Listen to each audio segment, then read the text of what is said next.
2, 1, play.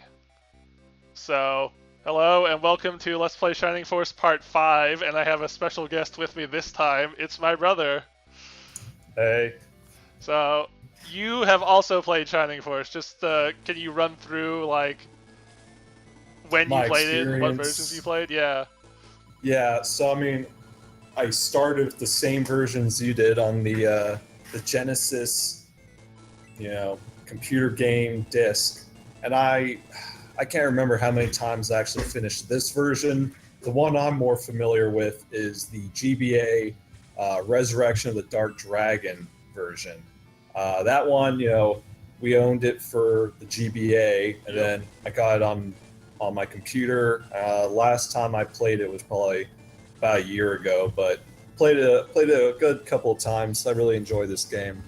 Yeah, so this is the original Genesis game, and I'm playing it on my computer. But there's a modification, a mod that I got from a community forum, and some guy just made it much, much, much harder. And I've actually never beaten this mod, but I'm gonna try and do it while recording it. I've gotten all the way to like the last battle, but I can't beat the last battle as of the last time I played. Um, but I don't know if you This were what. is it the second part of the last battle, or just the entire last battle setup? The entire last battle. The last battle. I'm not going to go into it too much, but there's a two-parter, and you don't get a chance to heal or revive in between. And I've beaten the first part, but with like 4 characters, so then I'm just like, well, I'm fucked now. So I need Yeah, to manage yeah, the first part of the battle better. But yeah. Fuck doing it for a practice recording and just let's just go straight in. well, That I'm seems gonna like I'm gonna the have to smart thing practice to it a do. lot, so I don't just fail constantly on screen. But I don't know if you remember this battle. This is the last battle of Chapter 1, but he completely changed like where the enemies are placed and kind of what the enemies are in some parts as well, just to make it more challenging. Yeah, yeah, okay. I did watch the first couple of videos already.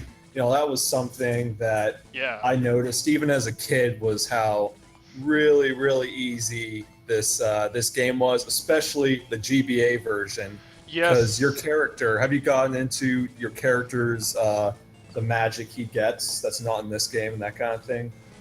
No, though this guy actually added in a magic spell for your main character. It's just the Oh, standard bolt spell though, and you only get a couple uses of it. But that's to like line it up with Shining Force 2, where your character gets bolt spell and a couple of magic points. But yeah, as you were saying in the remake, you get a super powerful magic spell. You want to talk about that?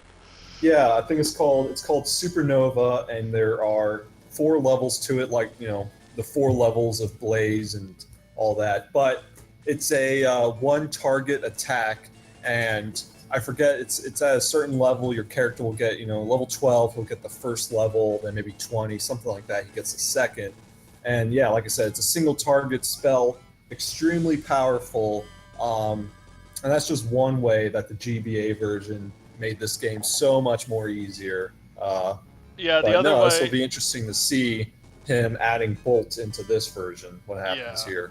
Yeah, the other way that the GBA game is way easier is there's a card system, and certain allies will give you a card, and certain enemies will drop their card, and you get a character who can use all those cards to cast all kinds of buffs on the party.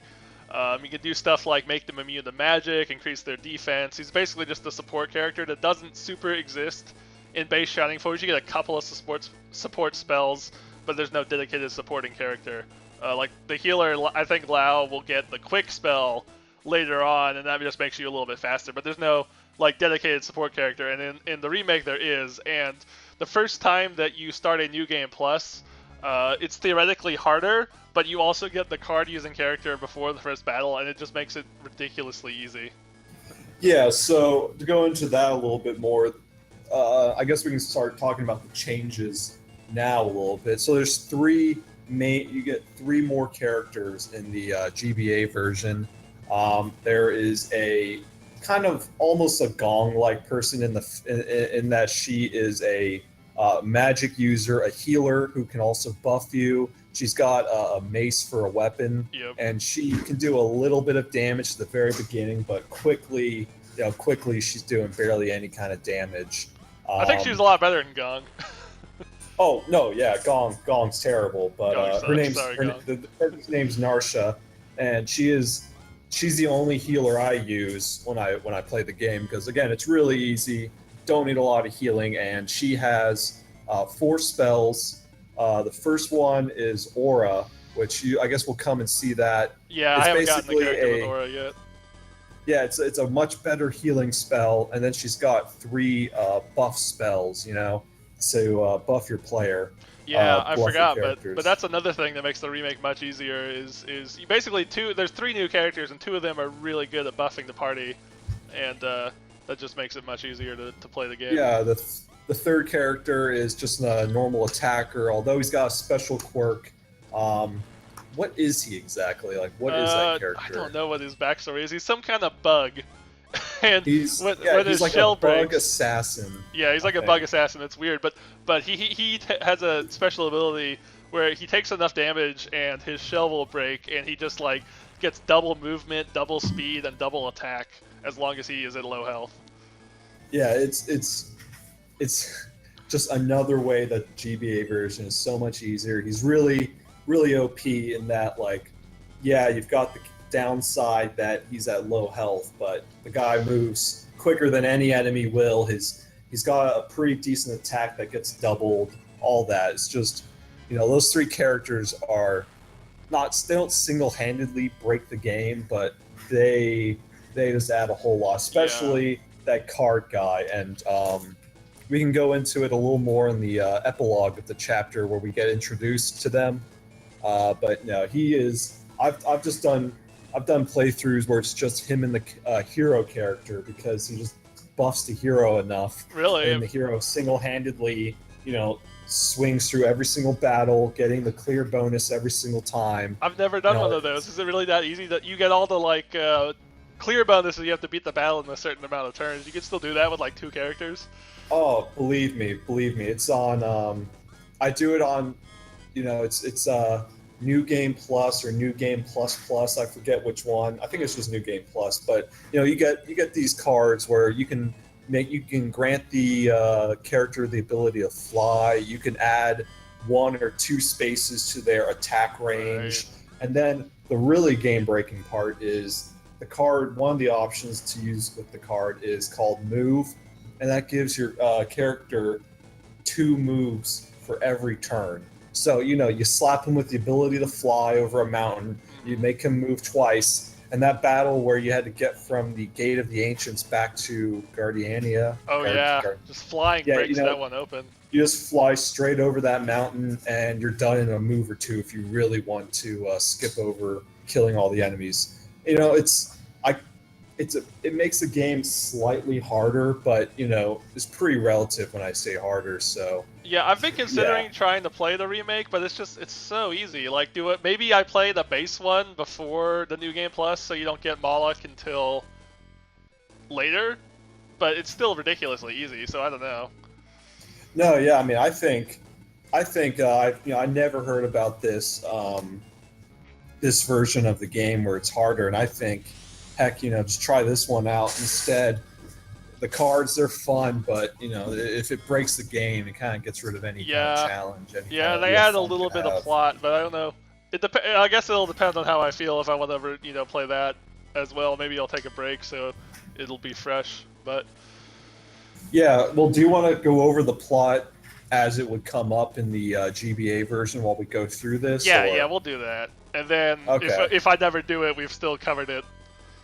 Gotcha. So we haven't talked about this fight much, but as you can see from, I'm just kind of letting them come to me. That's generally the best strategy in the challenge mod, is just let them come to you. The AI is pretty aggressive, and sometimes, like with these couple of Rune Knights, they're running out ahead of the rest of them. But if you go to them, they'll swarm you and they'll target your hero very intelligently, and they'll target your healers and mages. So you definitely don't want to go to them when you can avoid it. Yeah, this battle is a very small difficulty bump, just because if you want to get the turn bonus in the GBA version, you kind of have to split up your forces 2 ways, because they'll just sit there and wait for you to come to them, like the group of 4 or 5 dwarfs at the bottom right. they'll just sit there waiting for you. So you gotta send some people over. But Yeah, as you can that's the see, only. he took those dwarves out entirely and made it so you didn't have to split the party because like there's no clear bonus. So why would you? Yeah, exactly. And that's the only hard aspect of the fight is if you want the whatever, however many coins. I don't think you get a really good item or anything like that. But yeah. So about the new character, I guess, since Chris is on screen. First off, is Chris a guy or a girl? Because I never Chris knew. is a girl. It's very clear in the remake that she's a girl. Okay. See, In I this just one, you can't really tell, but yeah, I can't tell because I guess yeah, she's an elf, and I just couldn't tell whether that was a female elf or just a really really feminine boy elf. you never know with those elves. Yeah, no, but I would never use her. I would have Lao for a chapter or two before I got the Narsha, the healer character. Well, you don't get Narsha until chapter 4. Do you use Lao the whole time? I must use I must use him the entire time. Or I just what? I like Chris way better than Lao. The only thing that Chris is worse at is magic points, but she gets the aura spell, which is an area of effect healing spell, and Lao never gets that. Yeah, well, with Lao, it's just I barely use him, but I kind of want to heal her. And Chris, you get her, and you get her at what, level 1, and your characters here are level 6, 7, Yeah, 8. I got her at level 2, so I had to grind her out for 4 levels, and it's very hard to grind a healer because they don't do very much damage. Yeah, it took me a long time. Yeah, exactly. So I just never care enough to, because I can just use Lao for a couple of chapters. But something with training a healer, I don't know if it's in the Genesis version or this version, but I know in the GBA version, if you have a level 1 healer and she heals 1 point of damage on like a level 5 character, you get more than just a standard 10 experience. So, anytime you use your heal spell, you get 10 experience, which is pretty good. But again, if you have a character who's leveled higher and who has been damaged, you get 12, you get 15, 20 experience points depending on that level difference. This version doesn't do that. It really depends on the percentage of their health that's gone. Like, I'm about to heal Gort, and I'll only get 10. But if Gort was at like 1 health left and I healed him, I would get probably like 20 experience instead of 10.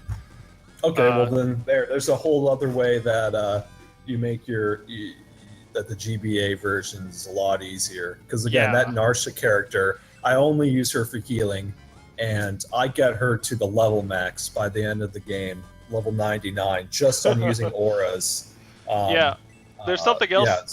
This in the GBA version and Shining Force 2, and basically everything after that, if you gain 40 experience points and you had 99, you'll start out at the next level with 39 experience points. But in the original Genesis, there was no overflow. If you got 40 experience points at 99, sucks to be you. You leveled up and now your experience reset to 0. And he wasn't able to or didn't fix that. So that's a little bit of a clunky experience system, and you definitely waste experience points a lot. Oh yeah, I can imagine that would be terrible. But so it's interesting though how you're saying that he makes some characters more useful, like Hands. Hands I never used. Tao. Well, I called her Teo actually. I guess don't know now how you're supposed to now pronounce it. Looking at how it's spelled, it probably is supposed to be Tao. I used to just call her Teo. Ken too. All those characters were pretty much worthless. Yes. Yeah. So by the first fight of the second chapter, Hands is doing like 1 damage to everyone. He's fixed that. Hands is a little bit more usable. I heard. Do you remember the? I shouldn't say, but there's a party member you get at the end of chapter 2. There's 2 of them, and I never really used them in the when I played this, but apparently they got buffed up to being usable. Oh, what, they use swords and you get them. They use swords, and swords are like the hardest weapon to come by, so they were always a little bit bad. But he's buffed them up so that even though they're using like a weaker sword because there aren't many swords, they're still pretty usable. Like he's done a lot of stuff like that. And you're talking about at the Abbey? Is that right? Yeah, the ones at the Abbey. Yeah, okay. Those 2, again, another bunch of characters that I'd always want to use because I thought they were pretty cool, but just no point to them. In this game, there's only so many best swords, best axes, so it kind of limits you. Like, there's one end game axe that's really good. So let's say I wanted to use Gort and Luke. Sorry, one of those guys is just going to be completely ineffective. Yep. And they're already pretty ineffective by the last chapter of the game, even with that top tier weapon. Yeah, and he's done a much better job in most respects. I do remember Luke and Gort kind of didn't get balanced too well, and they're kind of at their original strength of not that strong by the end of the game. So I'm probably going to drop them, which I usually don't do, but I'll probably do that this time. But on the other hand, the difference between Mei and Ken, Ken was kind of pathetically weak outside of his hit points, and that's not the case anymore. They're a little more balanced.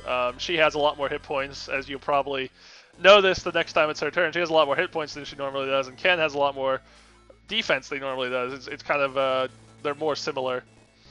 That's I think that's pretty neat to be able to make these characters actually useful. Because Ken, he never saw even the first battle with me, so it'll be interesting to see how they're going to hold up as the game goes on. Yeah, he definitely took some cue real from quick, Shining one Force thing too. before this battle ends, that mage right now who's casting, does he have the evil ring in this version? Can he drop it? No, that's a Resurrection of the Dark Dragon thing only, and that is nothing Okay. that stupidly breaks the game. You can get the evil ring cast. What is it? Is it Bolt level 4? It's the top, level 4 bolt. So you should not have any access to level 4 magic at this point in the game. But if you grind this mage enough in the GBA version, he'll drop the ring, and you can just break open the game. Yeah, and you saw how with level 2 Blaze it does that, 3 tiers, 3 squares up, 2 on either side, little plus sign. Mm-hmm. With Bolt 4, it covers 16 squares or something like that. I forgot. That Bolt is my favorite spell because it has the most area of effect. It is utterly ridiculous, and there's no downs. So it's a cursed item, and I guess we can go into curse later. But with the rings, there's no downside using their spells. Same with weapons. There's a couple of weapons that have a spell that you can use with it. Rings, the weapons, you can just use that spell as many times as you want, and it will break after a certain time. It'll get damaged, but you can just take it to the item repair guy, and you can just repair it and then keep using it with. I thought in the remake abandon. they wouldn't repair cursed items. Is that not the case? I don't remember. Oh yeah, no, actually you're right. I'm sorry. Cursed items, they don't want to touch it, but I thought in this version. Oh, this version they'll repair cursed items, yeah. Yeah, okay. Well, there you go. There's one small little thing that's harder, if you want to say harder, in the GBA version. Yeah, but you can just soft reset to make sure. If it doesn't crack, it has a 50% chance of cracking or something. Oh, I've got no idea. Yeah. When I played using that evil ring, I used it in nearly every battle without it ever breaking. I just thought, maybe it has a certain percent. I don't remember what it is. A certain percent chance to crack, and once it's cracked, you can only use it one more time, and it falls to pieces. But you can use it multiple times without it cracking, and I'm pretty sure it's just a random percent chance roll or something. Oh, and something interesting that I didn't know that you brought up, the land effect. See, I knew the land effect would cause you to be able to travel less distance if you were on mountains and that kind of thing, where it said land effect 30. I did not realize that it affected the defense of the enemies and yourself. Mm-hmm. Did you see that mage just crit with that magic? That doesn't happen in the remake. You can crit with magic. Yeah, no, magic's. I also don't really ever use magic in the remake game because there is no critting. Yeah, it's going to be that set damage every single time. I mean, maybe one difference, like maybe Blaze 2 will do 11 or sometimes 12, but no, magic became pretty much a guaranteed amount of damage, but at the same time, unless you want to spend 20 magic points to ensure an equal amount of damage as your attacking characters, it was kind of pointless. They also nerfed the total output. Like in this game, level 4 of the spell is single target and does a ton of damage. In the remakes, level 3 is single target, and level 4 goes back to area of effect, and the level 3 does less damage than the level 4 would. Obviously, it's a different level. But I never liked that. That was, again, it's just so many more reasons why the GBA version is so much easier. Right, because when they're using it on you just laugh it off, basically. Yeah, magic got real. really nerfed, and that's not even to mention that there was a stat you could increase, which was magic resistance in the That's GBA right. version. Right. There's rings that you can get that'll boost them up by a certain percentage. It was 0 to 99%, I'd imagine. I don't know what the max was, but and there was rings that could increase your magic resistance by 10%, 15, 20% kind of thing. Yeah, in the end game, you could equip 3 20% rings on everyone, and now they have 80% resistance to magic. Yeah, it was utterly ridiculous. Something about Luke too, I noticed. I don't know if it's just my bad luck, but it's always seemed to me that Luke and Gort were really had a high chance of missing. Oh, I didn't know if there was some kind of hidden accuracy rating for each weapon, but it always seemed to me that Luke and Gort would miss the most of any character. I think there is a hidden accuracy rating, because I know archers and spears are more effective on flying enemies, whereas a melee attacker is less effective on a flying enemy. But I'm not entirely sure about the details of that. See, I didn't know that either. So when I was training Gort and May up at that first battle you can use them in, where there's the 2 bats, to your right, every time I would just be missing for 5-6 turns in a row, get knocked out. Although I don't know if it's in this version, the rings, there's a rousing ring is what it's called. Yeah, no, that isn't in this version. Well, there you go. The only ones in this are like power and speed. They added a ton more rings in the remake with different effects. Oh yeah, there was so many rings that I just didn't even use them all, because there was everything from magic resistance rings, anti-falling asleep rings, anti-poison rings, because that'll be a thing later, and higher critical hit chance, higher evade chance. Pretty much any stat that you could buff, there was a ring for it in the remake.